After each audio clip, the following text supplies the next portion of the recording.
Thank you for attending. I'll be talking about I'm Heather Arnold, Local History Librarian here at Case Gardenia Libraries, and Tracy is the technical expert who will moderate any chat. So if you want to chat down the bottom, where's the chat gone, Tracy?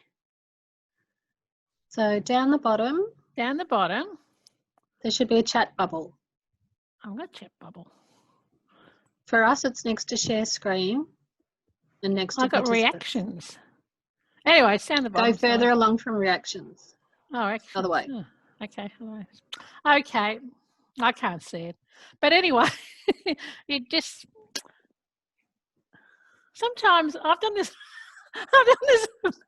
8 times. Every time I come here, I think, oh, it's almost as though it's a new thing again, but never mind. I think that's lockdown for you. So anyway, so we're doing Find My Past. So Find My Past is a database like Ancestry. It's a bit different from Ancestry. It has some of the same stuff as Ancestry, but it has some different stuff as well. So I'm going to share my screen.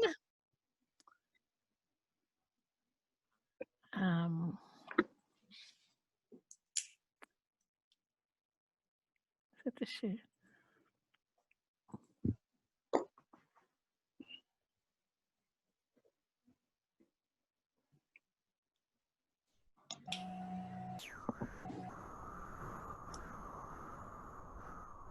We don't have it just yet.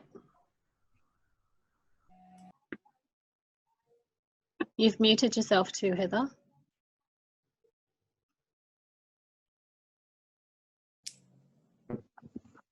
Okay, so I've unmuted.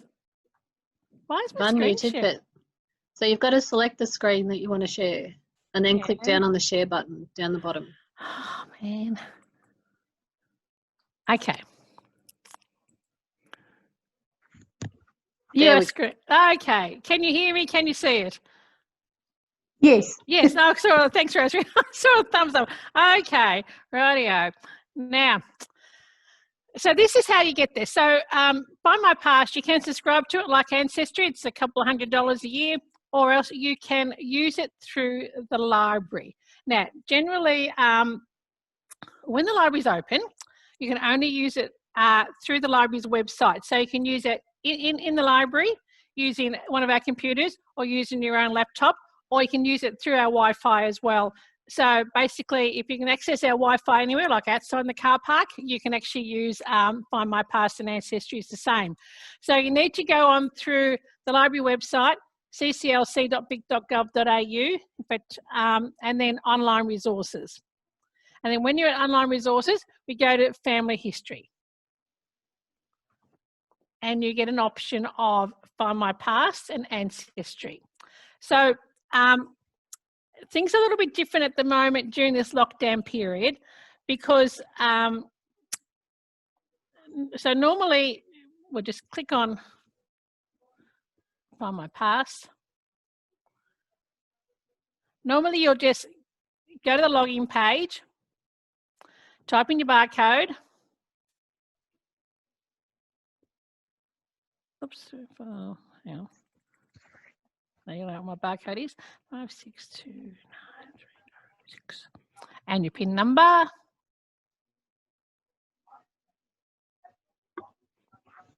And you log in. So, but there's now like a 2-step process. So you have to go through, log in, put your barcode in, scroll down, you go past Ancestry, go to Find My Past, and then you need to click on this Find My Past hyperlink here again, but you need to use this username here. So just at the moment, when you want to access it from home during this lockdown period, you need to use this username, Case Gardenia at findmypast.com and Find My Past FMP 2020. So we're not supposed to sort of show that around, so I didn't actually put in the notes, but that's the way you access Find My Past from home. Now, before the lockdown period, when you could use Find My Past and you could create a free account, but you can't actually use your free account at the moment. You have to actually just use this log on here. So it's a little bit different at the moment, and it's once we get back to normal, once the library reopens, well then this Find My Past access from home will stop. We also have a limited amount of seats, if you get what I mean, so or limited amount of simultaneous users.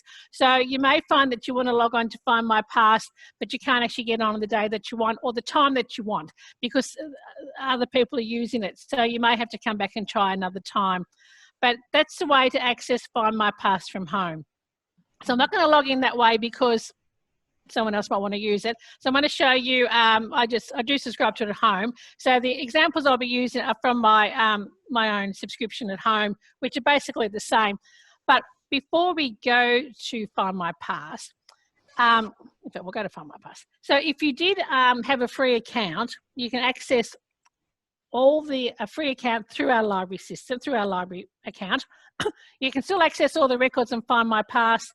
And the advantages of having a free account is that you can add your family tree to Find My Past. You can also keep track of your searches. So when you log in, it'll tell you what searches you've done previously. And you can also access any records that you've looked at in the library. You can access them at home. So if you've done census records or whatever, when you get home, you can log into Find My Past at home, but you only get access to the records you've already looked at on that day in the library.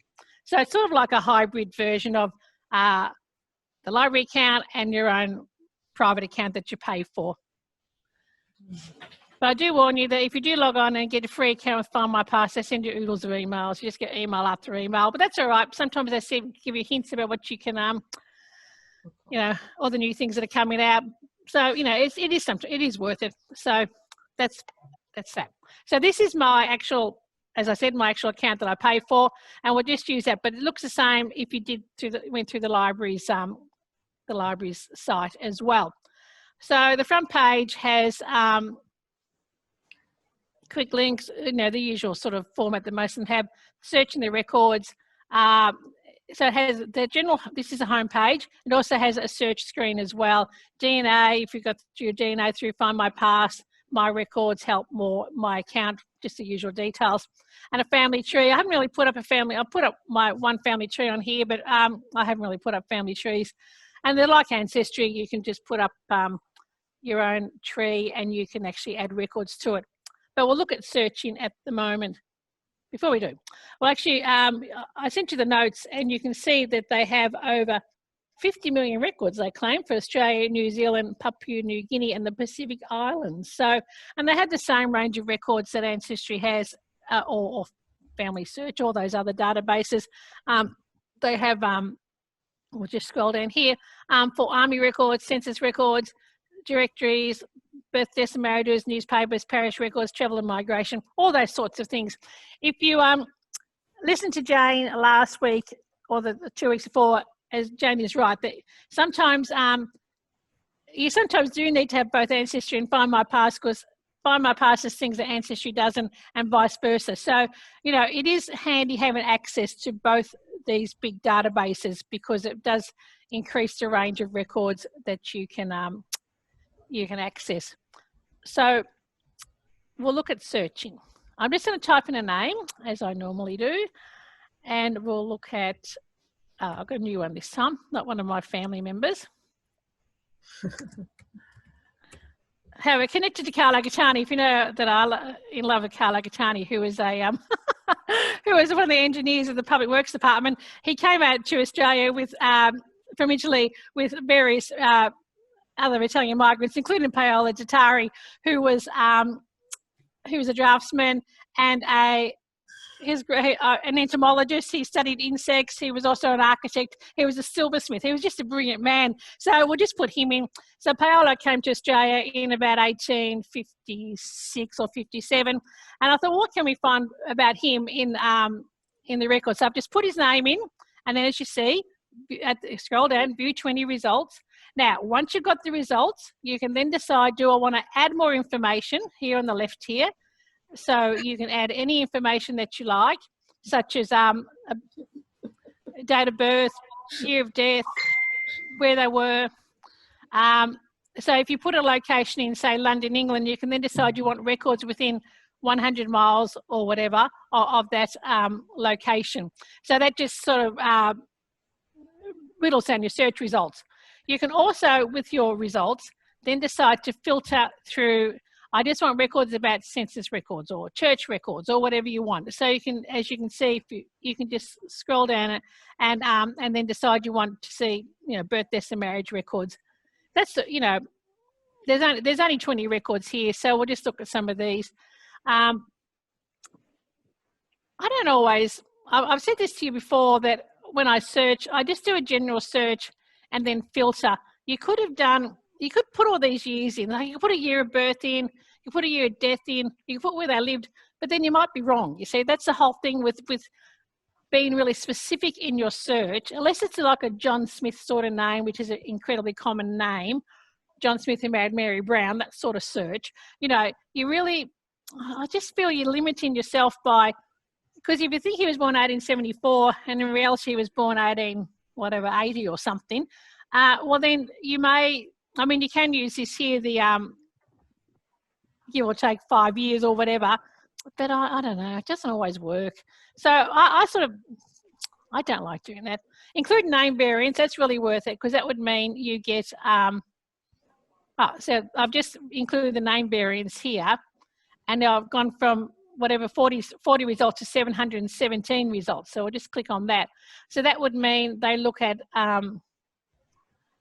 I've seen his name, Datari, spelled with a Y on the end, with 1 T, with 2 R's, all those things. So that's quite a good search option. Use the name variant, which and that means if you're slightly wrong in your spelling, you do actually get a better result. So, but yeah, anyway. So that's my results. I've got 717 results. We'll just go through some of them. So this is just the Australian results. If I decided I wanted, if we scroll down here, I wanted results from other countries, I can then decide I want the United States results or the English results, whatever, world results, you know, whatever you want. So you've got your initial list of results, and then you can and you can whittle it down that way. And you see, once again, you could just decide, I mean, I know that Paola, he went to Italy. I don't know if he went to America, but his son went to America. So you don't know, if you don't really know where they were, I just think you need to do a general search first and then decide what you want to whittle down. So now this is,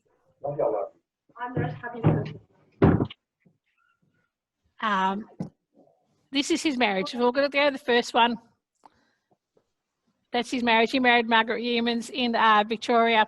And that's just the same sort of result you get on Ancestry. You just get a transcription. You don't get the access to the certificate. You still need to go to Victorian Births, Deaths and Marriages for a certificate, or the same with the deaths and the births as well. But that's sort of enough information perhaps to start you on your search. And then it goes, it has the registration number, you can see here, and then you can apply to Births, Deaths and Marriages for the certificate if that's what you want, which at the moment is still $20. So they're, you know, sort of worth it. Well, they're sort of worth it if you want to pay $20. So this is his, so this is a birth, that's his son who was born. And once again, it's the same sort of record as the marriage. And you can see here, Margaret Yeomans, as you would find if you've done any family history, she's put down as Leomans rather than Yeomans. So this is sometimes a reason why, if you're doing a search and you put her, especially on Births, Deaths and Marriages, you'd put her family name down as Yeomans when in fact they had transcribed it as Leomans. So it's one of those things you just need to be careful about. The fact that these indexes, so there's a whole paper trail. So the baby's born, they get registered, the registrar writes down the information, then it goes to Births, Deaths and Marriages. It may be transcribed again. The indexes are done, so people transcribe the indexes, and then, you know, then the indexes are then transcribed again and put onto a computer like this. So there's 3 or 4 stages of areas where you could get a mistake made in the in the spelling of a name, and this is a prime example, where I know she's Yeomans, but she's put down as Lehmans. So had you searched for this baby and put the mother in as Yeomans, especially on a births, deaths and marriages database that we get from the government, you wouldn't have found her there. So, this is a good example. So that's one of their babies who was born 1887. And then you could apply for that certificate if you wanted to. Get government gazettes. So this is quite good. They don't have this on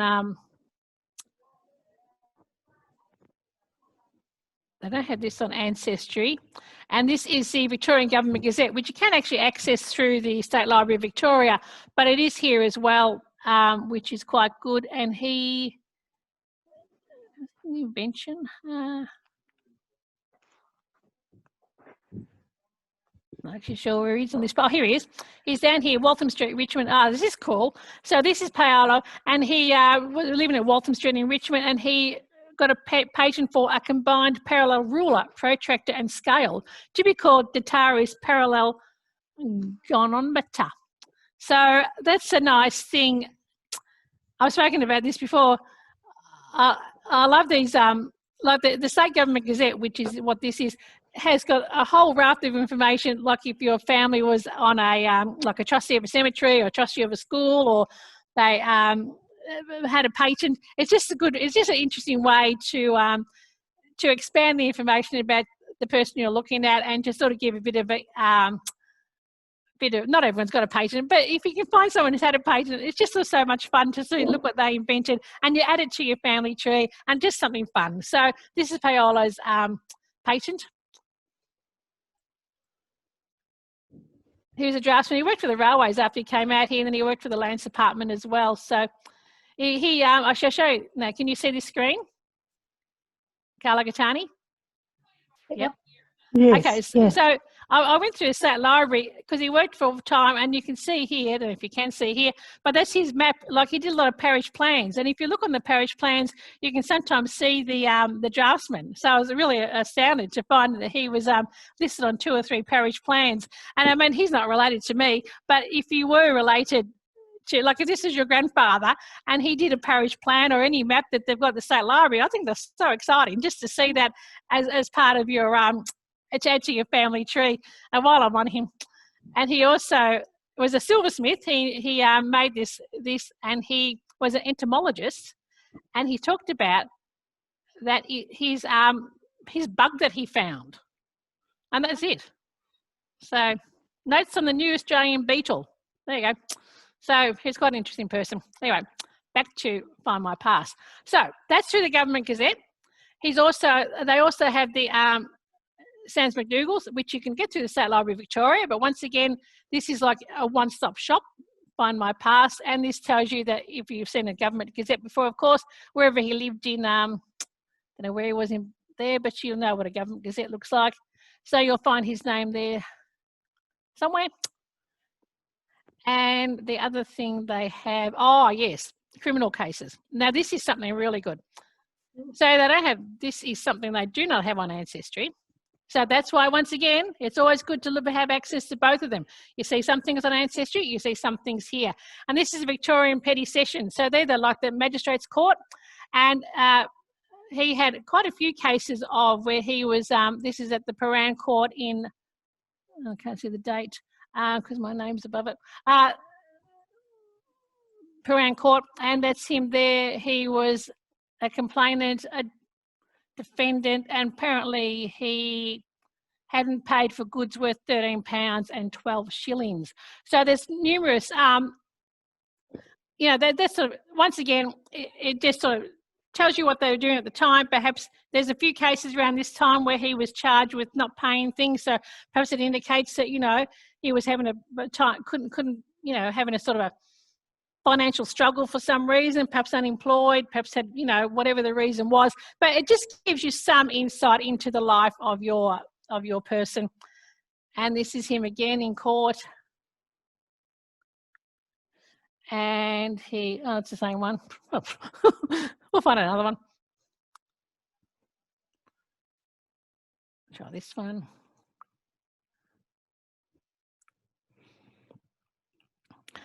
And this is him again somewhere.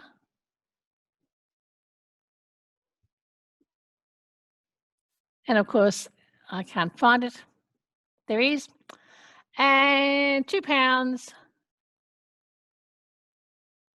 Anyway, so once again, he was charged with, obviously, I'll work to the £2.10 the 19 shillings. Complainant, defendant.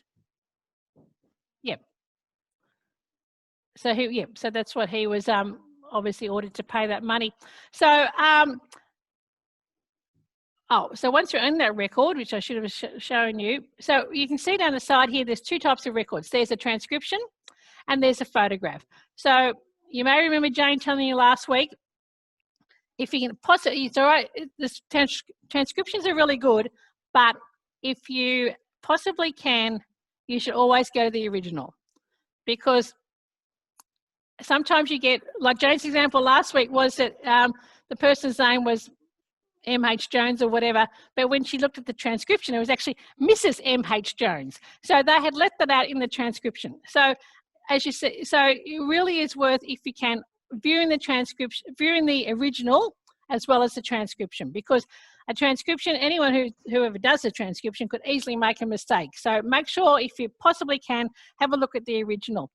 And once you're in the original, you can then either add it to your tree at the top here, or down the bottom here, you can print it, or you can download it. So once you download it, you can, email it to someone, do what you like with it.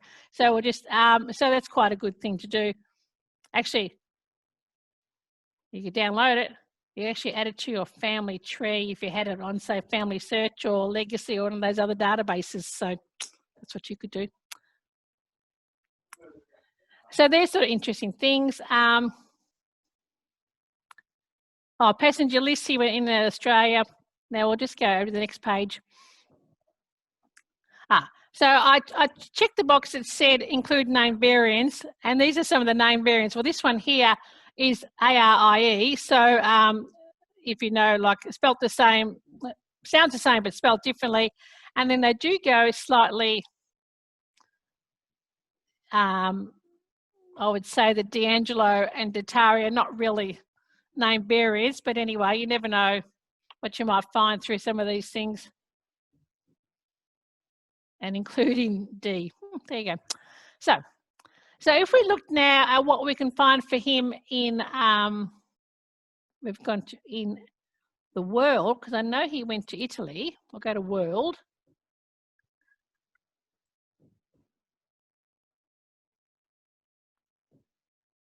And basically nothing. Oh, that's interesting. That wasn't much of a search, was it?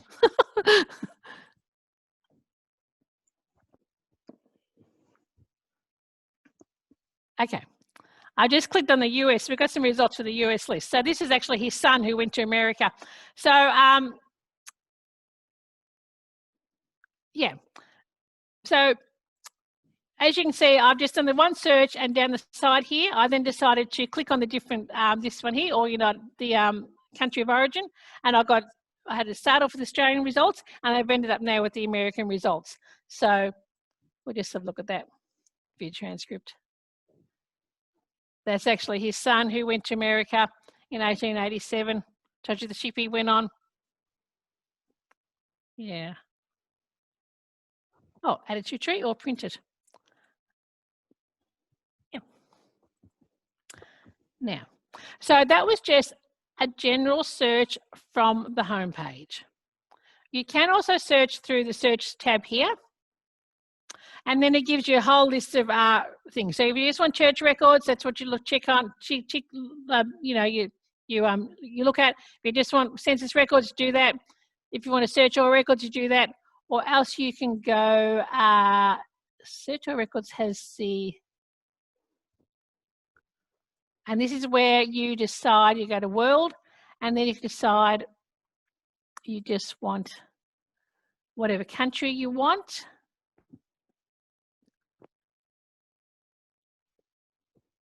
Okay, yeah.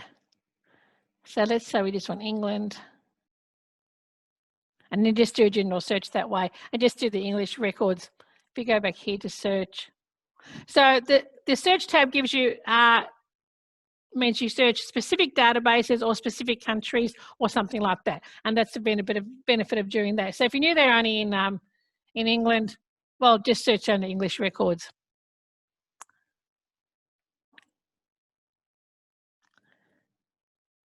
And it's here also that you can do the specific databases. So if you want the, where's the 1939 one? Oh, just do the US Census. We'll do the, and this is where, like Ancestry, it's the same sort of thing. You can just search specific databases. That's the US Census. Or we can search, I'm looking for the birth census marriages in England. Got a question from Rachel when you're ready, Heather. Oh, yep. So Rachel was wondering, is there an option to save the record to your computer rather than add it to the tree or print it out? Say that again, sorry? Can you save the records to your computer? So can you download them? Yeah, you can download them, yeah. Yeah, and do you get citation details as well? Oh, well, good question. We'll find out. I'll go back to, I'll go back to my first search and then I know I'm going to get a result. If I can spell his name. Okay, there's Viola. And we'll download and find out. We'll find a photo.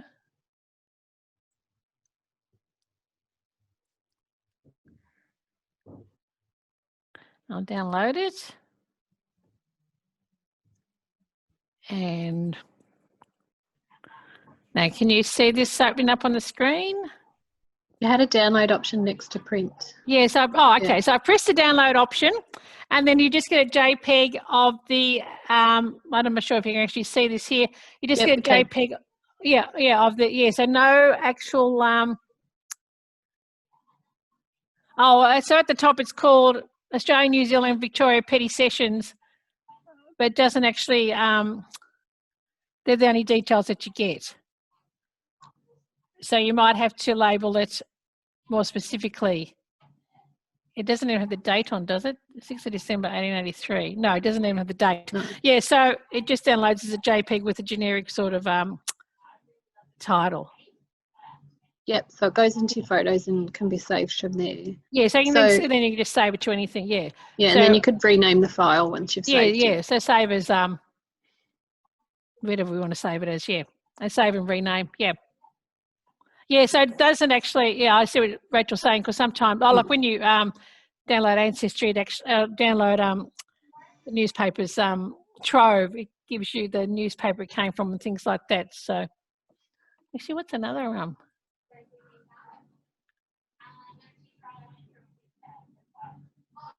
yeah. Now, what I was looking for, go back to search. 1939 register, that's what we're going to look at now. So this is really good. So, you know, of course, we have the census records and they date on, Ancestry at least. They have them from, I'm sure, on here. I don't mean to keep talking about Ancestry because I know we're not talking about that today, but, from Ancestry, you have them from 1831, the English ones, 1831, 41, 51, etc., right up to 1911, which I think are also here on Find My Past and on Family Search as well. But so from 1911, we've come to a bit of a halt because the 100-year embargo, but the 1939 register is really good if you have English folk.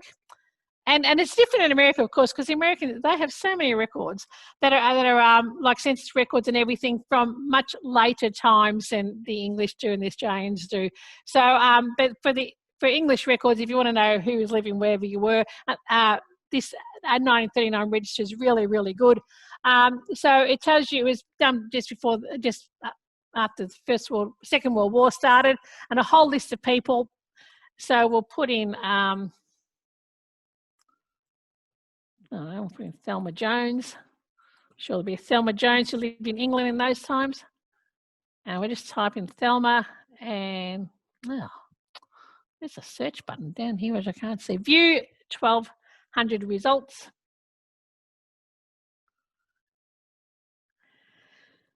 And here's Thelma.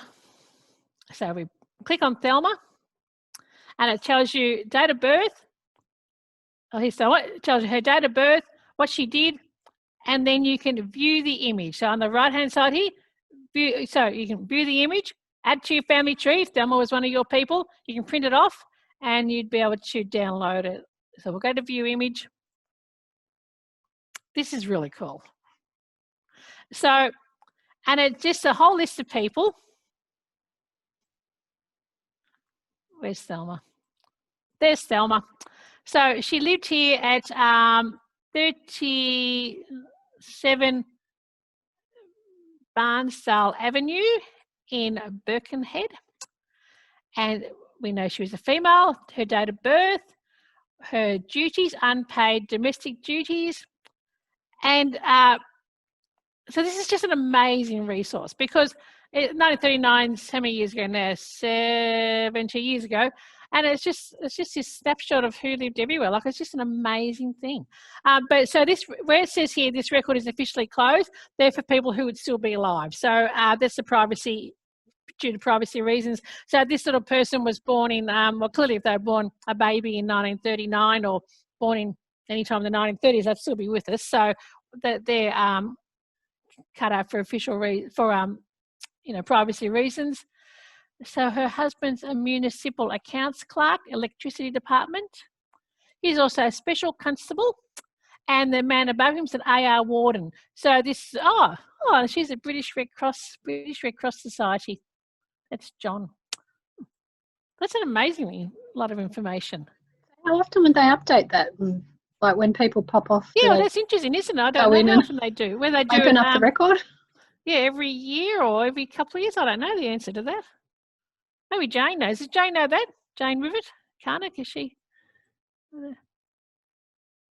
Anyway, so that's a great. So it's not only you can also, I believe, search by address. So if you had if you're English and you want to know who lived in your house, number 48 Bairnsdale Avenue. I mean, how cool would this be to find out who lived there in 1939? It's just an amazing thing. So I presume this was done. Why was it done? I presume it was just done to get a record of everyone who lived in England, in case the bomb hit or something. But I don't know. It's a great record, though. A great record. It's just amazing, yeah. So that's what they have. This is by my past, the 1939. So once we're here, we can download this as well. We'll download that, or we can print it. We can save it to a family tree. As I said, if you've got a Galen said that it was for identity cards. That makes sense. Oh, okay, radio. Yeah. Oh, that does make sense. Yeah.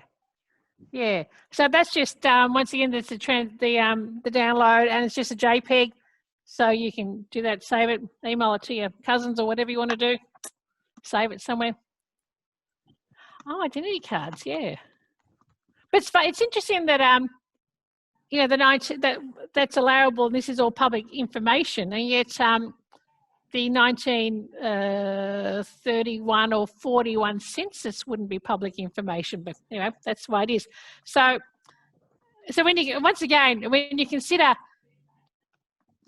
so it said apparently 41 million lives are recorded, 41 million. So first of all, that's a lot of work to start off with, and a lot of and then secondly, it's all been indexed. That's another, it's a huge amount of work, and it's just when you consider how much work goes into, like you take all these things for granted, or that you look up family search or find my past, whatever you're looking at, you think, oh, this is really good, but you have to realise that behind all these results, someone has actually taken the time to index them, and that's what's the amazing thing about them, just how keen family historians are that often volunteer their time to actually to index all these things just for the good of the whole family history community. So you should be crazy.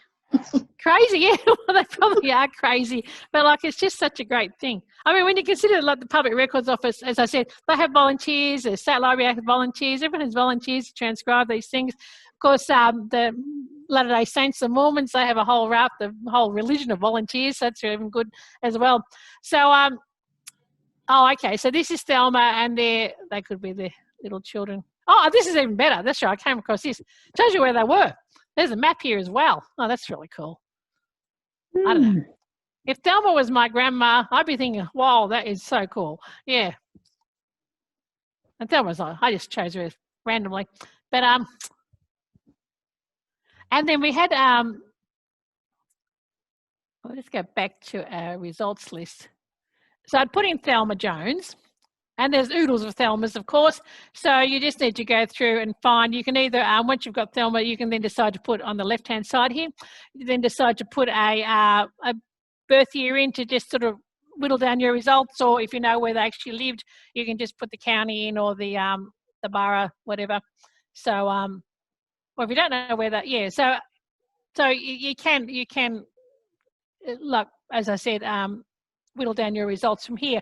Or the other thing is, if you've got a Thelma Jones and you knew her husband was Augustus or something like that with an unusual surname, you really need to sometimes it's better to search for the person with the unusual surname, or the unusual Christian name, I mean, rather than the more common first name. So and you might have found, but we found Thelma, let's say. That's the one I'm going for, Thelma, from 37 Barnsdale Avenue. Oh, anyway, that's a really great thing. This 1939 register is just so fantastic. They also have, we'll go back to search, and now I think newspapers and periodicals, I think actually they're an add-on that we don't have. Do we have the 1939 register in the library subscription? Yeah. Yep. I'm pretty sure we do. Yeah, we do. Yeah. Okay. Yeah. No, we do. But I don't think we have the newspapers in it. But we won't go there anyway. You can get the newspapers, some of the British newspapers, if you had a state library card, if you haven't seen that before, you can actually get a lot of newspapers through the state library as well. You can get a free state library card. Go to search. It's funny, look, I'll be honest here.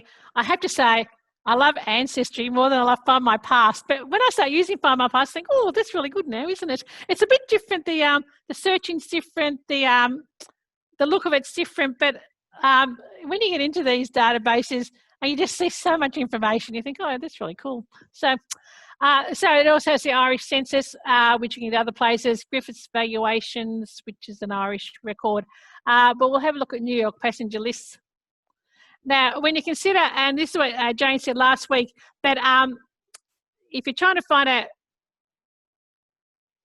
where your ancestors went, and you think, like they may have gone to America. Like, people went from America and then they went back to Australia. They went from America to Canada, America, New Zealand. So if you are sort of looking for your ancestor, never discount looking through the American shipping records, because you don't know where they went really. They just and people assume that they didn't go anywhere. But my Paolo Dattari, his wife or ex-wife, whatever, I think he'd already passed by then, and his two children all went to America. They went from Australia to Italy, back to his homeland, and then they went to America. So that's the way I found her in the end, and her children. So you can't ever assume that. I mean, you never assume that they never went anywhere, because people travelled a lot more in those days than what you might think. So we'll have a look at Paola Jr. Oh, one result. There you go. And that's him there. So that's him. We saw that before, but that's just put in a name in the United States shipping records. And I can't stress enough that, like, he just put a name in, like, he just sort of searched, just put the name in. I like this, and I do this for anything. I've said this before a million times. Like for databases like this and for Trove, you just put a name in and then get the results and then start filtering down. And then filter down by the country of origin, filter down by the years, filter down, maybe put a date of birth in after you got your results. But you just don't want to be too prescriptive to start off with, because you might just miss something. Because you can't assume that, you just can't assume anything. You can't assume, I know that this was his son who went to America, and I thought, oh, that's him. Because you could see him in later census records that he was born in Australia, so I knew it was the same one. But, it's just, you just need to put a name in and go searching. Does anyone have a search they want to do? Yes. Yep. Yes, yes. Margaret Martha Davidson Rimmel. Oh, Okay. what's the surname? Could be a Margaret Davidson. She was married in New Zealand. I think she came from Lancashire, England, and she was birthed in 1845, we think. We'll put 1845 in. So she was married in 1874, 31st of December. I have her marriage certificate, but I don't know where she came from and where she died. She disappeared. There's a story. Okay. In a storm? There's a story. Oh, right. Sorry. Something's happened, and I don't know what it is. Ah. She's alive for a couple of years, and then she's gone. Ah. So I could have added, I've got advanced options here on the left-hand side, and I should be able to add a...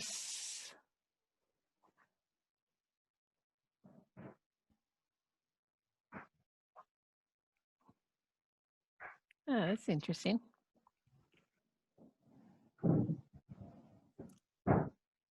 Why can't I add a...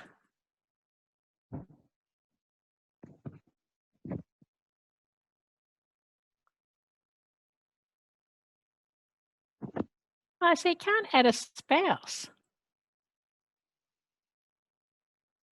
So he was in New Zealand, the spouse. She got married in New Zealand. So did you, okay. Have you looked at papers past in New Zealand newspapers? No. No, because papers... Sorry? I've got some information that she worked as a housemaid in New Zealand. Ah. So there's a New Zealand birth system marriages. I have the marriage certificate. I got the marriage certificate. Yes. Right. Okay. So I would have a look at Find My Past, but now I've just put that search in. Probably not a very good search, but so there's a lot of Margaret Davidsons, but it doesn't seem like you can actually filter with the spouse's name. Oh, that's interesting. But papers past, we'll just see if that opens up. Which is the, can you see the papers past? Yeah. Yeah, sorry. Yeah, so that's papers past. Just put that in as a Google search. And that's the New Zealand Trove, sort of, you get what I mean. Oh. Not quite as good, but still good. Like, it's just, so you can search for newspapers, magazines. So we just hear, it is actually a fun thing.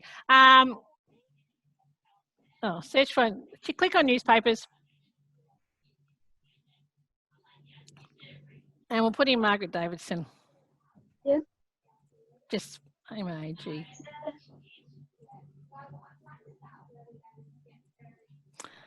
And we'll just search. Okay. So, you know, you don't get, here, little Dame Margaret Davidson. Was she made a Dame? Oh, that's a shame. No. But anyway, so if it was her, we'll just look at this as an example of a paper, and it gives you the article here. So it's not like, so Trove gives you the whole page, but this Papers Past just gives you the article. But like it is really good. But paper, it'd be worth looking through that and maybe put some limiters with the dates and everything. But it's a good thing. Yeah. You don't realise how much information, and I know that, you know, there's all this fake news at the moment, all this stuff about news and fake news, but like I think newspapers in the past were slightly more accurate perhaps than what they are these days. Oh, well, I suppose we don't really know, but I think they were. And they also, but there's just so much information. So for you New Zealand person, you know, have a look at Find My Past, because, you know, probably don't have time to do a proper search now, but, you know, they do have New Zealand records, and the Papers Past has, you know, you might find she was mentioned in there doing something like even Trove. I mean, do you know if did she get married in New Zealand? Did she come back to Australia? No idea. No. She's gone. Gone, yeah. Her husband came to Australia. Okay. I don't know. So if you did a trove search, you might still find her in. I found her in New Zealand. Okay, yeah. They were married at Greenstone. She was 29, a housekeeper, spinster. Okay. I don't know who her parents were. Because it doesn't say on the marriage certificate. No. This is 1874. So does okay. No parents.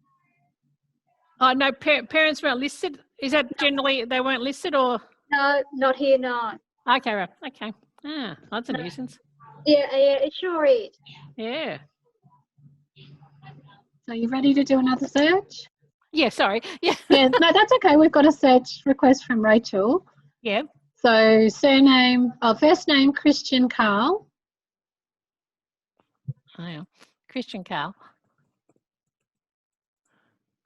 With a C, C-A-R-L. Sorry. Oh, sorry. Yep. And then surname Ubel, U-E-B-E-L. That's And she unusual. thinks he arrived in Sydney in 1861 on a steamer.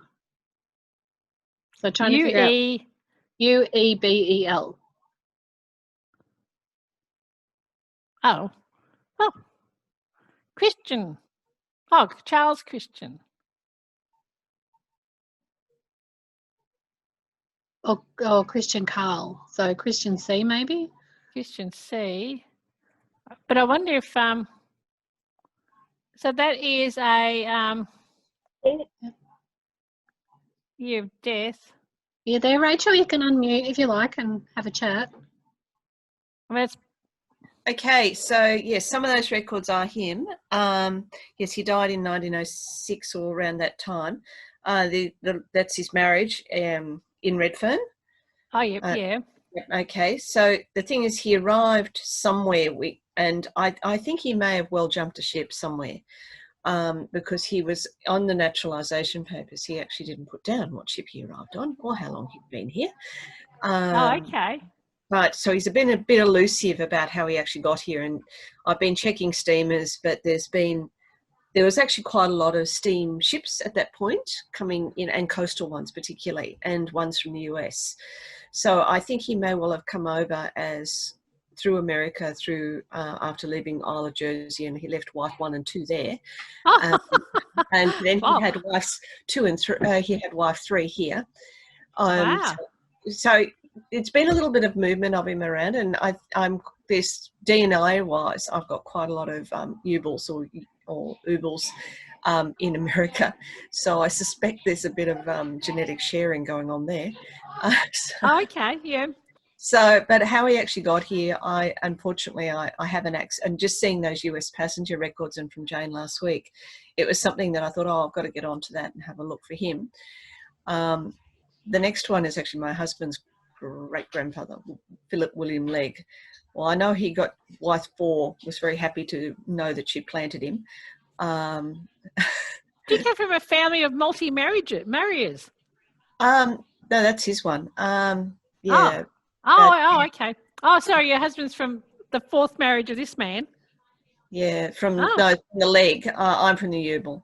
But the Ubel, I think, may have had another wife over in America, from what I'm getting, or a very closely related sibling, one or the other, just from the way things are throwing there. But so this one was a bit elusive, so we either went on the run to get gold or whatever. Anyway, I won't hold up your time now, but thank you. That's showing the sort of things that can come up, and there's these things that may well be him. And also, like that 1951 Germans to America. See that one there? Yeah. What's that say? That may have something there. Birth year. What did you 1850? What did you say it was? Oh no, he's only 2 when he arrived. That one was. Yeah. So born 1851. Arrival year 1853. Oh right. Okay. So just transcription here from this record. Yeah. Yeah. Birth year. Yeah, that would be too young. Yeah. But I could expect I'll get something like that, is what I'm thinking will come through at some point. That could even be a child at that point. But yeah. And the other thing with like Carl, of course, is that it's just a version of Charles. So unless it was anglicised to Charles, Christian Carl. He hung on to Christian quite a lot. Yeah. Carl, he sort of pushed down the line a bit. But anyway, I'll let someone else have a turn, for goodness sake. But thank you. So once again, there's this and ancestry. So it's worth looking at both of them just in case you find something on here that you don't find the other one. And Will books. Books. I said there's a will book there, because they're better for will books. Find my past as well than ancestry. Yeah.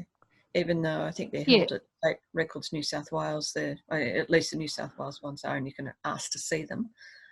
It's quite an unusual surname, though, isn't it? It is. Ubel, yeah. Yeah. And how many times is it spelled without the first E? I wonder. Oh, it's got quite a lot of variations. You have to do very broad searches on the Ubel because it can be quite. It's been. Just include. It's even ended up with an F at the front of that U at different times. Oh, okay. And S's and things like that. So it's quite a. Oh, there you go. I've just included the name variants, and I've got increased my searches by my results. I mean, not my searches. Uphill battle, trying to find Mr. Ubel. So, oh no, that could be. Being naughty, you'd probably accept being called Mr. Uphill. Yeah. That's a funny variation, isn't it? But anyway, whatever. So okay. So we'll just go through some. So Find My Past have some. I'll gather them to you. My list of the thing I sent you have some tips. Re-examine everything. A small error in your research can create a knock-on effect. So incorrect date, incorrect name. Read the original documents. I'll put that in just for Jane, who said that last week. I hadn't really thought about that before, but she's so right. If you can get the original document, read, even though it's hard to read sometimes, read that as well as the transcription, because you may find the transcription's wrong. There's bins of other records, as we found out we've been finding out, not just birth, deaths, and marriage and census records, shipping records, newspaper records, anything on the Victorian Government Gazette that tells you perhaps a bit about their life, whether they were a trustee or something like that.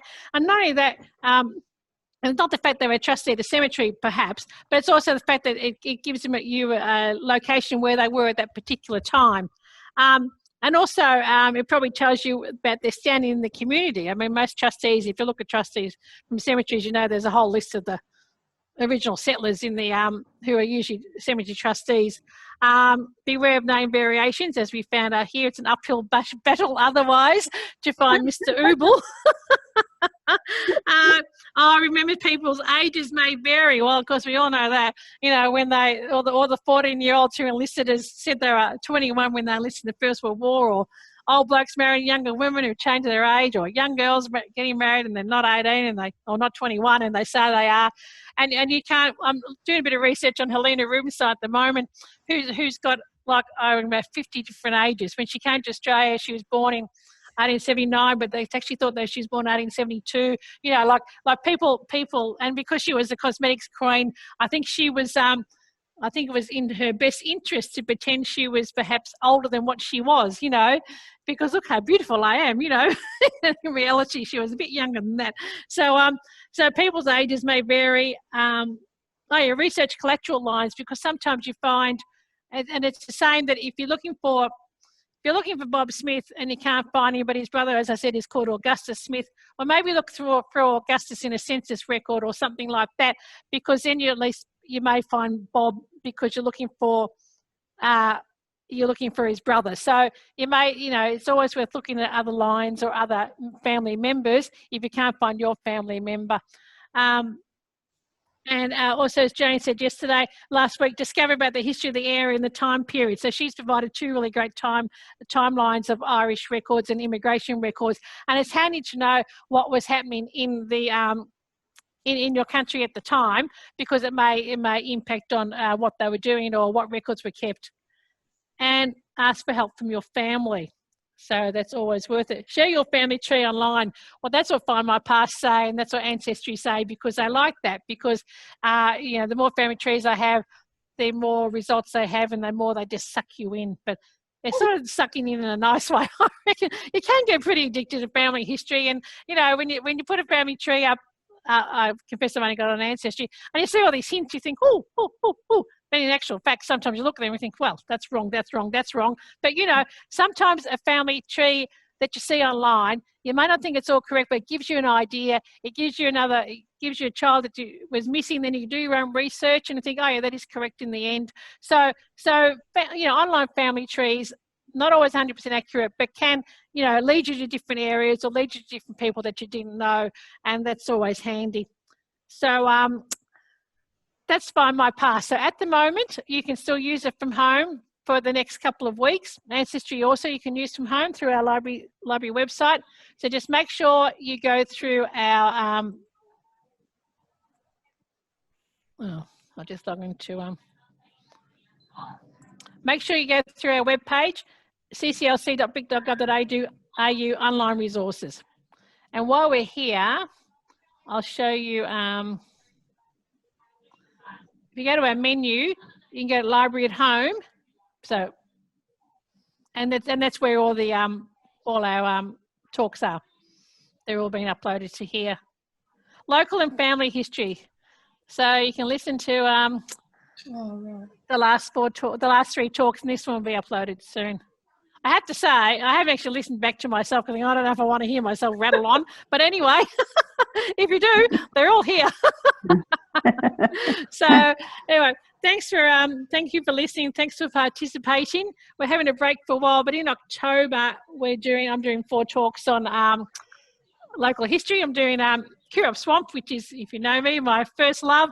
Kirrup Swamp, Berwick, Pakenham and Cranbourne. I'm doing histories of those 4 towns. And then next year, then we're having a break. In January, there's no point doing anything in December. And in January, we're having another series of family history sessions. So that's what's happening. So thanks very much for listening and participating, and stay well. Thank you.